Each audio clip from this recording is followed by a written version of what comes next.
नमस्कार, मैं डॉक्टर भावना। आज हम डिस्कस करेंगे कि ब्लड प्रेशर क्या है और इससे रिलेटेड और बहुत सारे सवाल।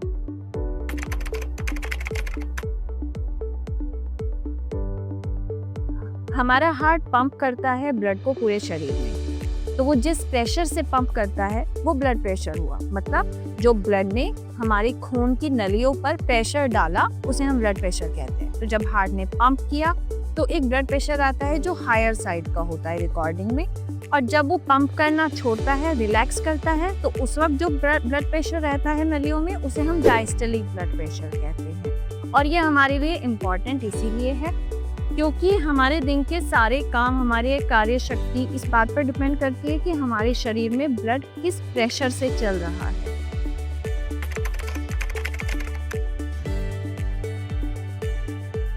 तो अब ब्लड प्रेशर दो टाइप का आया। रीडिंग में दो चीजें आती हैं, एक हायर साइड, एक लोअर साइड। तो systolic blood pressure and diastolic blood pressure. इनका नॉर्मल रीडिंग कितना होता है? नॉर्मली हम ये कहते हैं कि स्टैंडर्ड ब्लड प्रेशर 120/80 मांगते हैं, लेकिन ये स्टैंडर्ड ये नहीं कि सबका 120/80 से ऊपर आते ही प्रॉब्लम है या नीचे जाते ही प्रॉब्लम है। हमारी बॉडी एक रेंज में काम करती है, हमारा ब्लड प्रेशर एक रेंज में नॉर्मल होता है। तो यूजुअली 120 से लेके 130, 140 तक, हम 139 तक हम बोलते हैं कि ये नॉर्मल रेंज, या फिर अगर थोड़ा हायर होता है तो प्री हाइपरटेंसिव स्टेज पर जाता है। पर 120 to 130 और 80 to 89 हम नॉर्मल रेंज मानते हैं।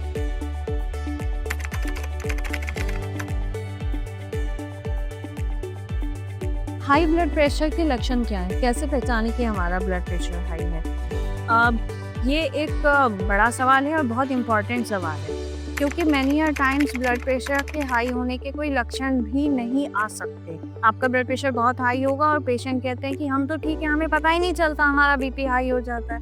ये यूजुअली उन केसेस में होता है जिसमें ब्लड प्रेशर बहुत लंबे समय से हाई रहता है। वो अंगों को तो डैमेज कर रहा है पर आपको कोई लक्षण नहीं दे रहा है।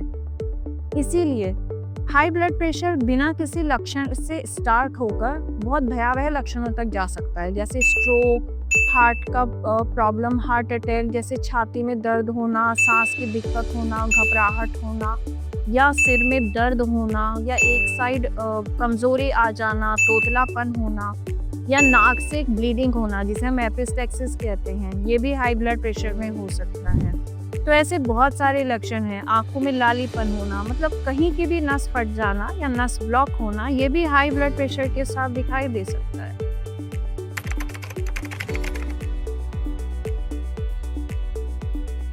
हाँ बिल्कुल, हाई ब्लड प्रेशर साइलेंट हो सकता है। जैसे हमने अभी बात की कि अगर आपको बहुत लंबे समय तक ये लक्षण रहा है तो आपको हो सकता है कोई प्रॉब्लम ही ना आए और आपका हाई ब्लड प्रेशर जब हम मेजर करें तो बहुत ज़्यादा हो।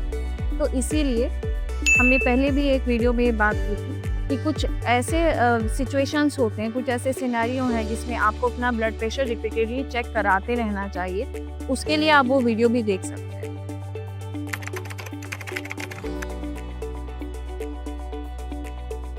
बीपी के लिए बहुत सारे रिस्क फैक्टर हैं। हाई बीपी के लिए कुछ रिस्क फैक्टर रिवर्सिबल होते हैं जिन्हें आप चेंज कर सकते हैं, और कुछ कारण या रिस्क फैक्टर वो होते हैं जिन्हें आप चेंज नहीं कर सकते।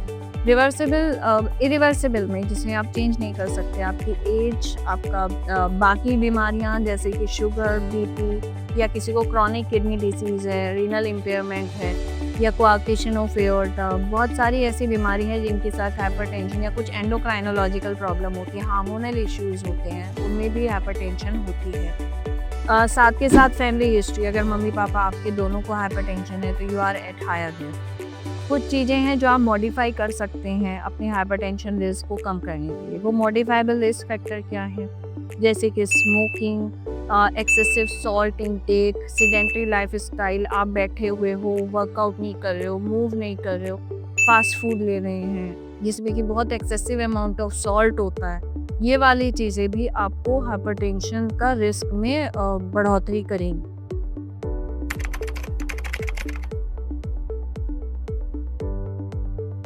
डाइट एंड एक्सरसाइज यस बहुत इंपॉर्टेंट पार्ट प्ले करती हैं आपके हाइपरटेंशन में। मैनी टाइम्स जैसे हमने अभी डिस्कस किया रिस्क फैक्टर्स में, आपका सेडेंटरी लाइफस्टाइल है, आप बहुत लंबी सिटिंग देते हैं, जो कि आजकल के टाइम में हम मैक्सिमली सब लोग कर रहे हैं। 8 से 10 घंटे आप एक जगह बैठे हुए हैं, तो उसको कम बैक करने के लिए, उसको आपको कंपनसेट करने के लिए आपको कुछ ना कुछ exercises 5 days a week 30 minutes a day minimum आप कीजिए। लाइट वॉक से स्टार्ट कीजिए, ग्रेजुअली जो भी आपको पसंद हो स्पोर्ट्स एक्टिविटी वो करेंगे तो आपका ब्लड प्रेशर, आपकी ब्लड वेसल्स की टोन वो रिलैक्स होगी और आपका ब्लड प्रेशर भी बेटर हो जाएगा। उसके साथ diet is also very important. जितनी भी डाइट हम हाई सॉल्ट की लेंगे या हाई फैट की लेंगे वो हमारे लिए हाइपरटेंशन का रिस्क बढ़ाएंगे। तो अपनी डाइट में फ्रूट्स का इंटेक बढ़ाना है, वेजिटेबल्स का इंटेक बढ़ाना है, सैलेड्स बढ़ानी है, जो आपकी सीजनल फ्रूट्स हैं उनको अपनी डाइट में इन्वॉल्व करना है और प्रॉपरली हाइड्रेट रहना है। तो ये वाली चीज़ें हमारे लिए हेल्पफुल हो सकती हैं बीपी को कंट्रोल करने में।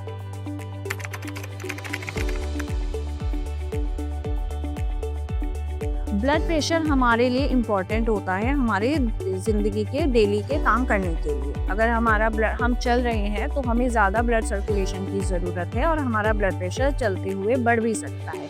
जब आप चल के आते हैं, आप अचानक से बीपी चेक कर लेते हैं तो आपका ब्लड प्रेशर बढ़ा हुआ आ सकता है। लेकिन अगर आप कंसिस्टेंटली रेज या हायर बीपी है, जैसे मैंने बताया 140/90 से ऊपर आ रहा है बीपी आपका कंसिस्टेंटली बार बार रिपीटेड रीडिंग लेने में और रेस्टिंग स्टेट में जब आप आराम से बैठे हैं, तब फिर आपको ये एक प्रॉब्लम है और इसके लिए आपको अपने डॉक्टर से कंसल्ट करना चाहिए।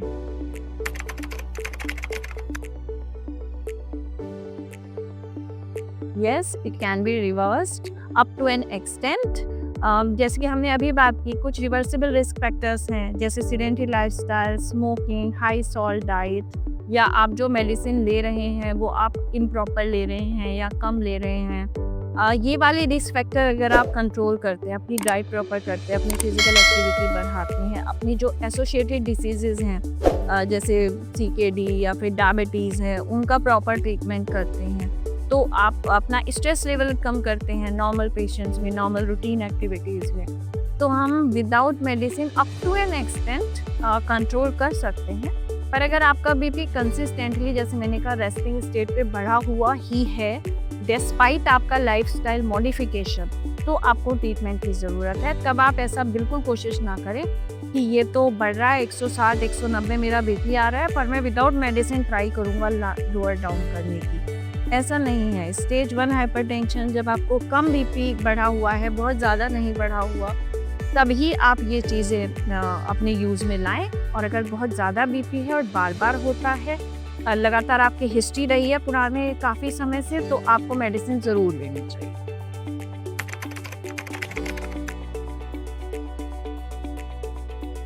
Yes, it is very important to take medicine as prescribed by your doctor, क्योंकि ब्लड प्रेशर एक ऐसी चीज़ है जो दिन में बार बार चेंज होता है, रिपीटेडली चेंज हो रहा है और कई बार वो इतना पीक पर जा सकता है जो आपके लिए लाइफ को भी डेंजर में डाल सकता है। तो हमेशा बीपी का ध्यान रखें और उसका जैसा भी आपके डॉक्टर ने प्रेस्क्राइब किया है, जो भी आपकी प्रॉब्लम है वो डिस्कस करें ब्लड प्रेशर से रिलेटेड अपने डॉक्टर से और उनके दी हुई मेडिसिन ज़रूर लें।